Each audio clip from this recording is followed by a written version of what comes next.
أعوذ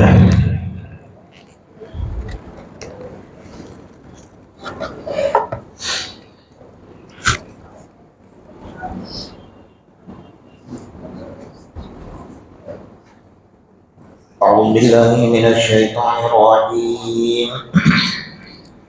بسم الله الرحمن الرحيم. كل من عليها فان ويبقى وجه ربك ذو الجلال والإكرام. فبأي آلاء ربكما تكذبان؟ يسأله من في السماوات والأرض كل يوم هو في شأن. فبأي آلاء ربكما تكذبان؟ سنفرغ لكم أيها الثقلان. فبأي آلاء ربكما تكذبان؟ يا معشر الجن والإنس إن استطعتم أن تنفذوا من أقطار السماوات والأرض فانفذوا لا تنفذون إلا بسلطان. فبأي آلاء ربكما تكذبان؟ صدق اللہ مولانا العظیم.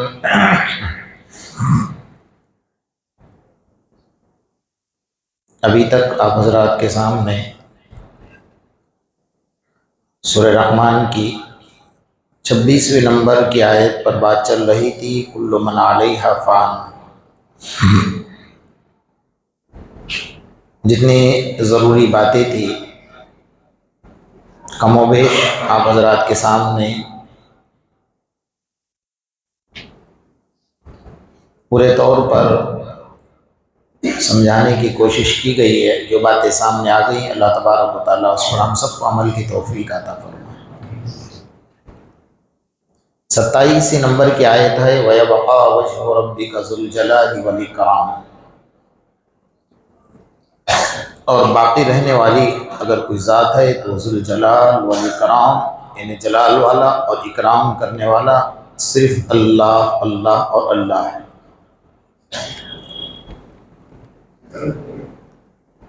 جو ہمیشہ سے ہے اور ہمیشہ رہے گا.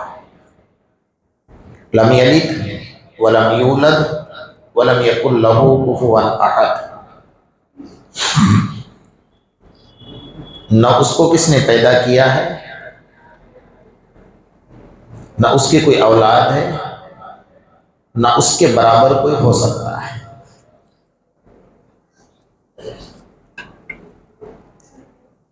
ظاہر بات ہے کہ جس پروردگار عالم نے اتنی بڑی زمین بنائی، اتنا بڑا آسمان بنایا، اور آسمان کو دیکھ کر انسان حیران ہو جاتا ہے کہ بغیر ستون کے اللہ نے اتنا آسمان کھڑا کیا ہے. اور ایسا نہیں کہ صرف دھواں ہے اس کے اندر. آپ نے حدیثوں میں پڑھا ہے، قرآن سے ثابت ہے کہ اللہ نے جنت بنائی ہے، جہنم بنائے، 7 آسمان ہیں، 7 آسمان کے 7 طبق ہیں. اس کے اوپر فرشتوں کا بوجھ ہے، حوروں کا بوجھ ہے، جنت کا بوجھ ہے، جنت کی نعمتوں کا بوجھ ہے، جہنم ہے، جہنم کی آگ ہے. ان ساری چیزوں کو اللہ تبارک و تعالیٰ نے پیدا کیا. تو الکبریاء ردائی، حدیث قدسی ہے. آقا نامدار محمد الرسول اللہ صلی اللہ علیہ وسلم حدیث میں فرماتے ہیں، اللہ فرماتے ہیں کہ کبریائی اور بڑاپن صرف اور صرف میری چادر ہے. اس چادر کے اندر کوئی ہاتھ نہیں ڈال سکتا ہے، اور اللہ کے سوا کوئی بڑا اس دنیا میں نہ ہے نہ کبھی ہو سکتا ہے. اس لیے مسلمان کو بچپن ہی سے سبق دیا کہ جیسا تمہارا بچہ اس دنیا میں آئے تو اس کے کان میں دنیا کی سب سے پہلی آواز اللہ اکبر پڑھنی چاہیے. یہاں پر ایک میں ضروری بات عرض کروں، اس کو یاد رکھ لینا۔ حدیث میں فرمایا کہ بچہ پیدا ہوا، اس کے سیدھے کان میں اذان دی اور بائیں کان میں تکبیر کہی، اگر ساتھ میں 7 مرتبہ قل هو اللہ احد کی سورت پڑھ کے اس کے کانوں میں دم کر دیا جائے تو مرتے دم تک وہ بچہ کبھی زنا نہیں کرے گا، چاہے لڑکا ہو چاہے لڑکی ہو۔ کر سکتے ہیں نا کہ امام صاحب کو، مؤذن صاحب کو تلاش کرو گے، اذان سیکھو۔ اذان بہت بڑی طاقت ہے، بہت بڑا انعام ہے اللہ کا۔ اپنا بچہ ہے، اس کو اذان اس کے کانوں میں کرو، خود اذان ہو، خود تکبیر کہو۔ باپ جو اخلاص سے کہے گا نا، وہ اخلاص کسی اور میں نہیں ہو سکتا ہے۔ تو بہرحال بچے کے کان میں اذان دینے کے لیے حکم دیا کہ یہ بچہ 1.5 فٹ کی دنیا سے کروڑوں میل کی دنیا میں آ رہا ہے۔ آنے کے بعد وہ اللہ کی کبریائی کے علاوہ اس کو ایسا نہ نظر آئے کہ آسمان اتنا بڑا تو شاید میرا خدا یہی ہے، زمین اتنی بڑی تو شاید میرا خدا یہی ہے، پہاڑ اتنے بڑے تو شاید میرا خدا یہی ہے، چاند اتنا بڑا، اتنے اونچائی پر ساری دنیا کو روشنی دے رہا ہے تو شاید میرا خدا یہی ہے۔ اس کو سکھایا گیا کہ کتنے سے کتنی بڑی چیز تجھے نظر آ جائے، اس وقت میں کہے اللہ اکبر، میرا اللہ بڑا ہے۔ جس کو ہمیشہ سے رہنے کا حق ہے، جو ہمیشہ سے ہے، نہ اس کو کوئی نقصان پہنچا سکتا ہے، اور اللہ تبارک و تعالیٰ بھی وعدہ کیے ہوئے ہیں اپنے بندوں سے کہ اگر تم میرے کہے ہوئے راستے پر چلو گے، میری فرما برداری کرو گے تو میں تمہیں نفع پہنچاؤں گا، نقصان نہیں پہنچاؤں گا۔ اچھا، دنیا کا اصول ہے کہ کوئی آدمی اگر بڑا بن جاتا ہے نا، بڑا تو کوئی نہیں بن سکتا، بڑا تو اللہ ہے، بلکہ ہمارے بچوں کو ہمیں تربیت دینی چاہیے۔ مجھے اس میں ایک چھوٹا سا ایک واقعہ یاد آ رہا ہے۔ حضرت مجدد الفسانی رحمۃ اللہ علیہ کے گھر کوئی مہمان گئے ہوئے تھے، بڑے علماء تھے، ان کے 2 بچے وہاں پر تھے، تو ان کے خدمت میں ایک بچہ پانی لے کر آیا اور ایک بچہ چائے لے کر آیا۔ تو وہ بھی عالم تھے جو گئے تھے، بڑے پہنچے ہوئے تھے۔ انہوں نے پوچھا کہ آپ بڑے ہیں، آپ چھوٹے ہیں؟ تو فوراً اس بچے نے کہا بڑا تو اللہ ہے، لیکن اتنا ہے کہ ان سے 2 سال کا میرے عمر میں فرق ہے۔ اللہ کو چھوٹا بچہ کہہ رہا ہے کہ بڑا کون ہے؟ اللہ ہے۔ اتنا ہے کہ یہ اور میں دونوں کے اندر 2 سال کا فرق ہے۔ یہ بچوں کی تربیت ہوتی ہے بچپن سے۔ تو بہرحال جب کوئی انسان بڑا بنتا ہے تو پھر چھوٹوں سے نظر اس کی کیا ہو جاتی ہے؟ ہٹ جاتی ہے۔ پھر وہ چھوٹوں کو چھوٹا سمجھتا ہے، بڑا نہیں سمجھتا ہے۔ اللہ اتنا بڑا ہے، اتنی کبریائی والا ہے، زمین اس کی بنائی ہوئی، آسمان اس کا بنایا ہوا، چاند اس کا بنایا ہوا، سورج اس کا بنایا ہوا، سمندر اس کے بنائے ہوئے، درخت اس کے اگائے ہوئے، انسان کے اندر روح اس نے ڈالی، ایک ناپاک قطرے سے انسان کو پیدا اس نے کیا ہے، عقل، دماغ، ذہن، ہاتھ، پاؤں، کان، سب طاقتیں اس نے دی ہوئی ہیں۔ تو اتنا بڑا اللہ ہے نا، لیکن وہ اپنے بندوں کی اتنی عزت کرتا ہے، اتنا اکرام کرتا ہے کہ ذل جلال والاکرام، بڑے جلال والا ہے۔ دنیا میں اگر کوئی انسان بہت غصے والا ہے، ہوتے ہیں بعض لوگ کہ جلالی بابا جس کو بولتے ہیں نا کہ بہت جلالی ہے بھائی، اس کے بعد جانے جیسا نہیں ہے۔ اب اللہ تو کہہ رہا ہے، خود کہہ رہا ہے جلال، ذل جلال، بڑے جلال والا ہے، لیکن جلال والا ہونے کے بعد بھی اپنے بندوں کا اکرام کر رہا ہے۔ اس کو کیا ضرورت ہے بھائی؟ اپنے بندوں کو کیسے اکرام کر رہا ہے؟ او میرے بندے سجدہ کر، جیسے سجدے میں سر ڈالتا ہے نا، تو الساجد یسجد علی قدم الرحمن، حدیث ہے کہ سجدہ کرنے والا بندہ جب سجدہ کرتا ہے تو اللہ کے دونوں قدموں پر اپنی پیشانی رگڑ رہا ہے، تو اس کو سجدے سے سر اٹھانے کا دل ہی نہیں ہوگا۔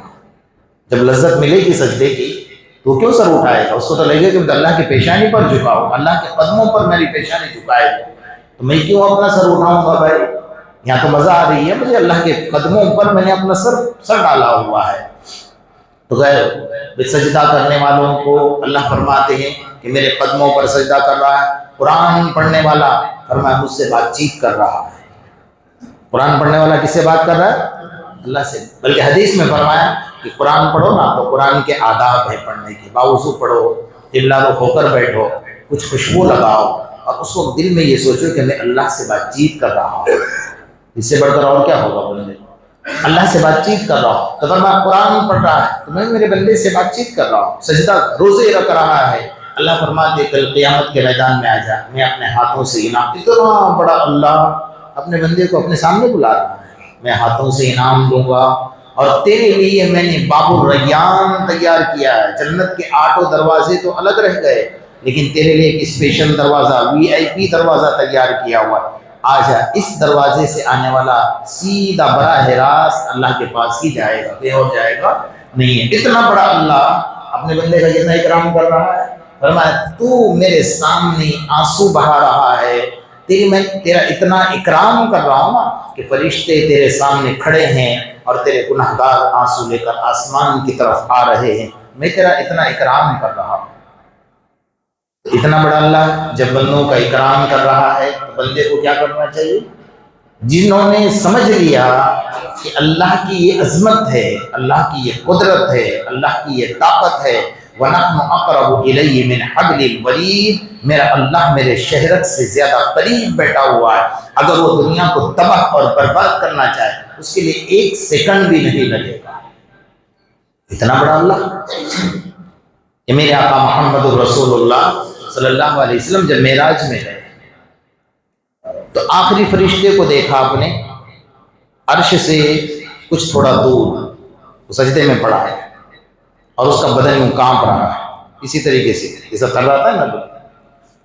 تو اللہ کے رسول نے فرمایا ما ھذا ہے جبرائیل، جبرائیل یہ کیا ماجرا ہے؟ یہ سجدے میں پڑا ہے اور اس کا بدن اس طریقے سے کانپ رہا ہے۔ کہا یہ جو فرشتہ ہے نا یہ عرش کے بالکل قریب ہے، اللہ کے بالکل قریب ہے، وہ ہر وقت ڈر رہا ہے کہ اللہ اگر غضب میں آ جائے، اللہ اگر جلال میں آ جائے، اللہ اگر غصے میں آ جائیں گا، سب سے پہلے اگر اللہ عذاب دینے کا حکم فرمائیں گے تو یہیں سے آرڈر پاس ہوگا تو ہو سکتا ہے میں اس کے عذاب میں مبتلا ہو جاؤں۔ جبکہ وہ سجدے میں پڑا ہے، اس نے ایک گناہ بھی نہیں کیا ہے، اس نے کبھی اللہ کی نافرمانی نہیں کی ہے، لیکن پھر بھی کتنا ڈر رہا ہے۔ ہمارے اکابر قرآن مجید کی ایک آیت پڑھا کرتے تھے، یوم تبلی السرائر، کیا حال ہوگا تمہارا اس دن جس دن تمہارے بھیدوں کو کھول کر رکھ دیا جائے گا قیامت کے میدان میں۔ بچوں کی طرح، جیسا بچہ چیخ چیخ کر روتا ہے نا، ہمارے اکابر یہ آیت کو پڑھ کر تہجد میں رویا کرتے تھے۔ اللہ، حالانکہ انہوں نے گناہ نہیں کیا تھا۔ حضرت مجدد الفسانی رحمۃ اللہ علیہ فرماتے ہیں میں نے مراقبے میں دیکھا کہ کئی بندے ایسے ہیں کہ فرشتے ان کے پاس کاغذ اور قلم لے کر کھڑے ہیں، یہ بندہ گناہ کرے اور ہم لکھ لے۔ فرمایا 20 سال گزر گئے، انہوں نے گناہ کا ارادہ بھی نہیں کیا۔ ایسے بندے بھی دنیا کے اندر، کیونکہ ان کے سامنے اللہ کی عظمت، اللہ کا جلال، اللہ کی شان، اللہ کی شوکت، اللہ کی عظمت، اللہ کی رفعت، اللہ تبارک و تعالیٰ کی قدرت، اس کی بلندی، وہ ان کے ذہن میں بیٹھے ہوئے۔ اللہ کرے کہ ہمیں بھی اللہ تبارک و تعالیٰ کی قدرت اور اس کی عظمت سمجھ میں آ جائے۔ جس دن بندہ سمجھ جائے گا نا میرے اللہ کی قدرت یہ ہے، میرے اللہ کی طاقت یہ ہے، صحابہ کرام اس طاقت کو سمجھ گئے تھے، انہوں نے قبول کر لیا تھا، اس لیے تو بے باک ہو کر گھس جایا کرتے تھے کہ میرا اللہ میرے ساتھ ہے، میرا کون کیا بگاڑنے والا ہے۔ میرے اللہ کی طاقت مجھے پتا ہے کہ کتنی میرے اللہ کی طاقت ہے، اس لیے صحابہ کرام بے باک ہو کر جایا کرتے تھے، انہیں کوئی چیز کا ڈر، اور بادشاہ، سلطنت، حکومت، ساری طاقتیں ایک طرف اور یہ تنے تنہا اکیلا جا رہا ہے۔ تو شاید میں نے سنایا تھا نا آپ کو کہ حضرت خالد بن ولید رضی اللہ تعالیٰ، جو اللہ کے رسول صلی اللہ علیہ وسلم نے اعلان فرمایا انفروا فی سبیل اللہ، آ جاؤ، کفر نے اسلام کو للکارا ہے، آ جاؤ، سارے صحابہ کرام۔ خالد بن ولید ابھی مسلمان بن کر اسلام میں آئے ہوئے تھے، اللہ کے رسول صلی اللہ علیہ وسلم کے سیدھے جانے پڑے تھے، حضرت ابو ہریرہ ادھر بیٹھے تھے، آپ بیچ میں بیٹھے تھے، صحابہ کرام بازار میں اپنا مال چھوڑ کر آ گئے، اللہ کے رسول کی آواز آ گئی، اللہ کے رسول نے اعلان کیا بھائی کفر نے اسلام کو للکارا ہے، اور سامنے 3000 کا مجمع کھڑا ہے، اور مسلح ہے، مسلح کا مطلب کہ فوج، ہتھیار، تلوار، زرہ، جنگ کا سارا سامان ان کے پاس موجود ہے، گھوڑے ہے، تلواریں، سب کچھ ہے۔ ہمیں کتنے کو بھیجنا چاہیے؟ ایک صحابی کھڑے ہو گئے، اللہ کے رسول 3000 ہیں، کہا ہم 300 جائیں گے، کافی ہیں۔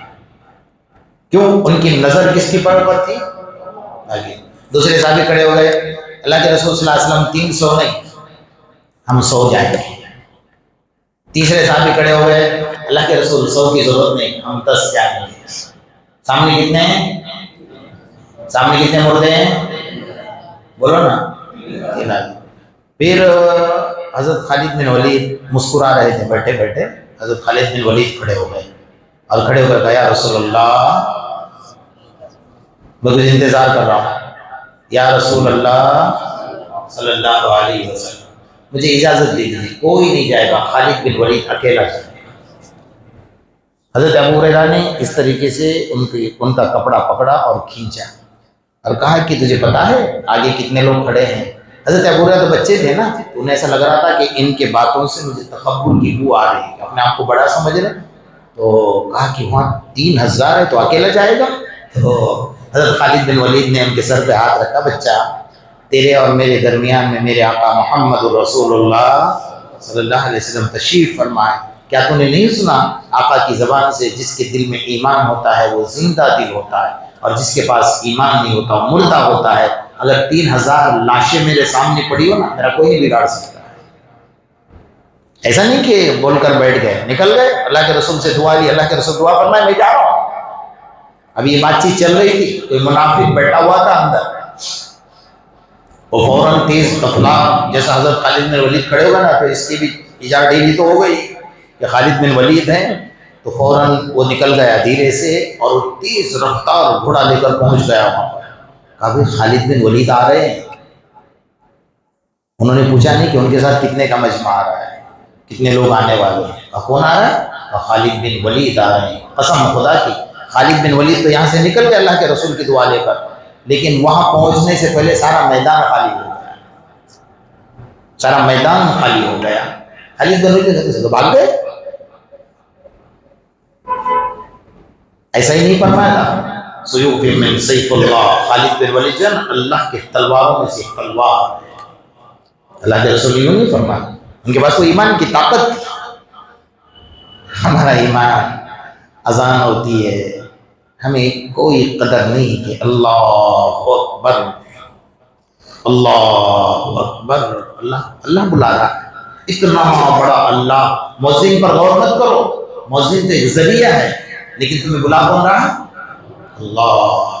الصلاۃ خیر من النوم، بستر میں سنو نا، اللہ بلا رہا ہے مجھے، اللہ بلا رہا ہے، حی علی الصلاۃ حی علی الفلاح، آ جاؤ، اللہ بلا رہا ہے۔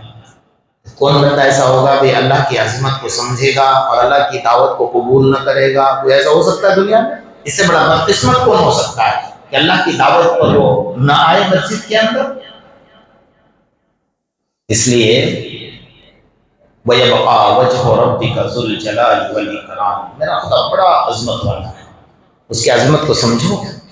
اور وہ اتنا بڑا ہونے کے باوجود اپنے بندوں سے بڑا پیار، بڑی محبت اور بڑی الفت کر رہا ہے، اور بندے کو اللہ تبارک و تعالیٰ سمجھا ہے فَأَيْنَ تَذْهَبُونَ، میرے بندے مجھے چھوڑ کر کہاں جا رہا ہے، کہاں جا رہا ہے؟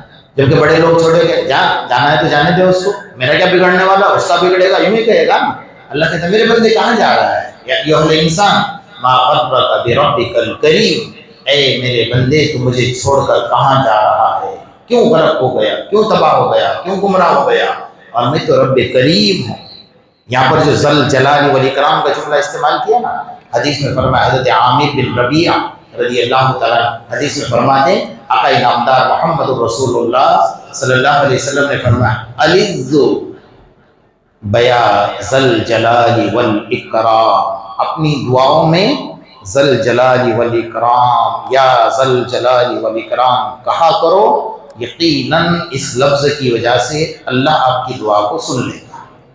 جب بھی دعا کرو اللہ سے تو اس کے اندر یا ذل جلال والاکرام، یا ذل جلال والاکرام، یا حنان یا منان، یا حنان یا منان، یہ اللہ تعالیٰ کی جو نام ہے نا، یا حنان یا منان، جس نے حج کیا ہوگا اللہ ہم سب کو وہاں کی زیارت نصیب فرمائے۔